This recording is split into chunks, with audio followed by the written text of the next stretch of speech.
নতুন স্ত্রীকে নিয়ে টেবিলে খেতে বসেছি। টেবিলে আরও আছে বাবা মা ভাই বোন। স্ত্রী সবার প্লেটে খাবার তুলে দিল। খানিক পর আমি সবার প্লেটে মাছ তুলে দিতে লাগলাম। বাবা মা ভাই বোনের প্লেটে মাছ তুলে দেওয়ার সময় কোনো সমস্যা হলো না। কিন্তু স্ত্রীর প্লেটে যেই মাছ দিলাম, দেখলাম কলেজ পড়ুয়া ছোট বোনটা ফিক করে হেসে দিল। ভার্সিটি পড়ুয়া ছোট ভাইটাও মুচকি হাসল। বাবার চেহারায় অস্বস্তি ফুটে উঠল।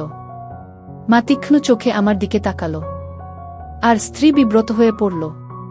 খাওয়া শেষে রুমে এসে স্ত্রী বলল, বাসার মানুষদের সামনে তুমি কখনো আমার প্লেটে খাবার তুলে দেবে না গি? অবাক হয়ে বললাম, তুমি সবার সামনে আমার প্লেটে খাবার তুলে দিতে পারবে, সেটাতে কোনো সমস্যা হবে না, আর আমি দিলে সমস্যা হবে? এটা কেমন নিয়ম? আমাদের সমাজের এটাই নিয়ম। দয়া করে সবার সামনে আমাকে আর বিব্রত করো না। আড়ালে এসব নিয়ে হাসাহাসি হয়, মন কষাকষি হয় গি। পরদিন খাওয়ার টেবিলে ইচ্ছে থাকা সত্ত্বেও স্ত্রীর প্লেটে খাবার তুলে দিলাম না। তবে স্ত্রী যখন সবার প্লেটে খাবার দেওয়ার পর আমার প্লেটে খাবার দিচ্ছিল, আমি তখন স্ত্রীকে বললাম, আমাকে দিতে হবে না, আমি নিজে নিতে পারবো, তুমি নাও। সঙ্গে সঙ্গে দেখলাম ছোট বোনটা আবারও ফিক করে হেসে দিল। ছোট ভাইটাও মুচকি হাসল। বাবার চেহারায় আবারও অস্বস্তি দেখা দিল। মায়ের চোখ আবারও হয়ে উঠল তীক্ষ্ণ। আর স্ত্রী হয়ে গেল আবারও বিব্রত। খাওয়া শেষে রুমে এসে স্ত্রী কিছু বলার আগেই বললাম, কথা দিচ্ছি খাওয়ার টেবিলে তোমাকে আর কিছু বলবো না, তোমাকে আর বিব্রত করব না গি। স্ত্রী বলল, তুমি আমার প্লেটে খাবার তুলে দিচ্ছা, আমাকে খাবার নিতে বলছো, এতে আমি খুশি হই। কিন্তু আমাদের সমাজের নিয়ম হলো স্ত্রী স্বামীর সেবা করবে। এর উল্টো হলে শুরু হয়ে যাবে হাসাহাসি, বদনাম। পরদিন থেকে স্ত্রীর প্লেটে খাবার তুলে দেয়া কিংবা স্ত্রীকে খাবার নিতে বলা বন্ধ করে দিলাম। এতে অন্যদের হাসাহাসি, অস্বস্তি, তীক্ষ্ণ দৃষ্টিও বন্ধ হয়ে গেল। কিন্তু আমার মনটা খারাপ হয়ে গেল। আমি তখন এর সমাধানের চেষ্টা করতে লাগলাম। ভেবে দেখলাম সমাধানের পথ দুটি। ১. বাবা মা ভাই বোনের সাথে না খেয়ে নিজের রুমের ভেতর স্ত্রীকে নিয়ে খেতে হবে। ২. আলাদা বাসা নিয়ে স্ত্রীকে নিয়ে থাকতে হবে। বাবা মার সাথে থেকে প্রথমটা করা সম্ভব নয়। এটা করলে আমি আর স্ত্রী দুজনই প্রশ্নবিদ্ধ হব। একমাত্র পথ হল আলাদা হয়ে যাওয়া। রাতে স্ত্রীকে বললাম আলাদা হয়ে যাওয়ার বিষয়টা। স্ত্রী শুনে নাকচ করে দিল। বলল, মা আমাকে পছন্দ করে বউ করে এনেছেন, মাকে ফেলে অন্য কোথাও যেতে পারবো না গি। মাকে যদি রাজি করাতে পারি তাহলে যাবে? সামান্য একটা ব্যাপারের জন্য আলাদা হয়ে যাবা? এটা সামান্য ব্যাপার না, দেখবে এরপর আরও বহু সমস্যা তৈরি হবে। স্ত্রীকে আর কিছু বলার সুযোগ না দিয়ে রুম থেকে বেরিয়ে মায়ের রুমে গেলাম। তারপর একথা সেকথা বলার পর মাকে বললাম, মা, অফিসে কাজ বেশ বেড়ে গেছে। সামনে থেকে কলিগরা অফিসের কাজে আমার বাসায় আসবে, এতে তোমাদের সমস্যা হবে। এজন্য ঠিক করেছি আমি আলাদা বাসা নেব। মা, আমার আলাদা হবার ইচ্ছে ছিল না, কিন্তু অফিসের কাজের জন্য আলাদা হতে হচ্ছে কি। মা কিছুক্ষণ আমার দিকে তাকিয়ে থেকে ভারী গলায় বলল, মিথ্যা বলা শিখতে তোর এখনো সময় লাগবে। আমি শুধু জানতে চাই, আলাদা হয়ে যাওয়ার বুদ্ধিটা কার, তোর না তোর স্ত্রীর? মায়ের ভারী গলা শুনে ঘাবড়ে গেলাম। তাই দোষটা স্ত্রীর উপর চাপিয়ে দিলাম। বললাম, স্ত্রীর গু। ওই মুহূর্ত থেকে মা আমার স্ত্রীর সাথে কথা বলা বন্ধ করে দিল। স্ত্রীর রান্না করা খাবার খায় না, নিজে রান্না করে খায়।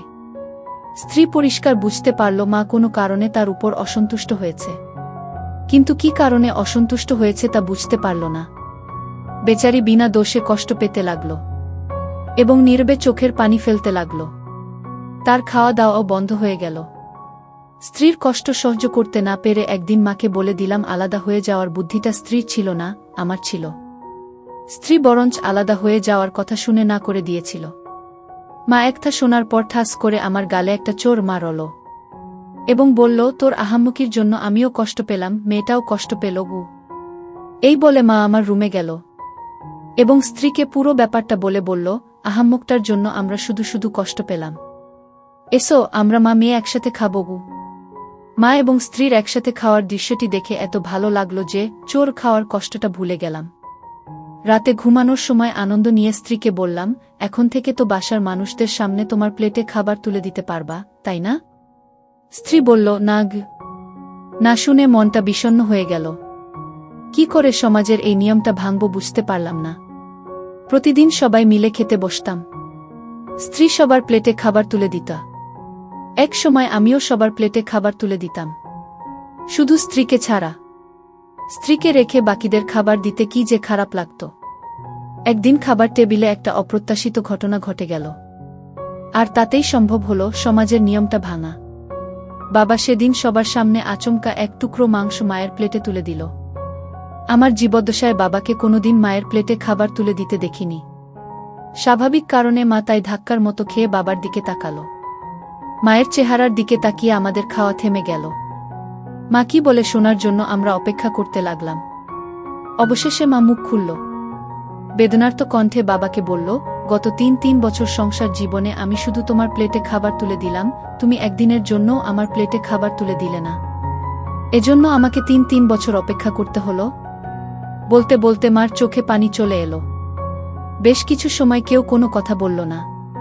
এক সময় বাবা মায়ের ভেজা চোখের দিকে তাকিয়ে নীরবতা ভেঙে সবার উদ্দেশ্যে বলল, স্ত্রী স্বামীর প্লেটে খাবার তুলে দিলে কেউ কিছু মনে করে না, কারণ ওটা স্বাভাবিক ঘটনা।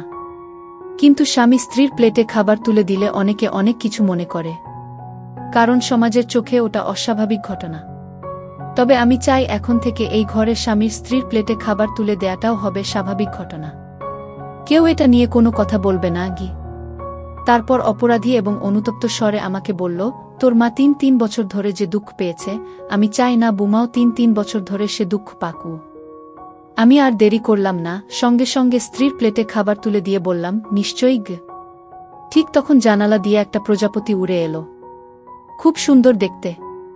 আমি জানি বাবার মনটা এখন ওই প্রজাপতির মতোই সুন্দর হয়ে উঠেছে। হয়তো আমার মনও, আমাদের পুরুষদের মন ওই প্রজাপতির মতোই আজীবন সুন্দর থাকুক।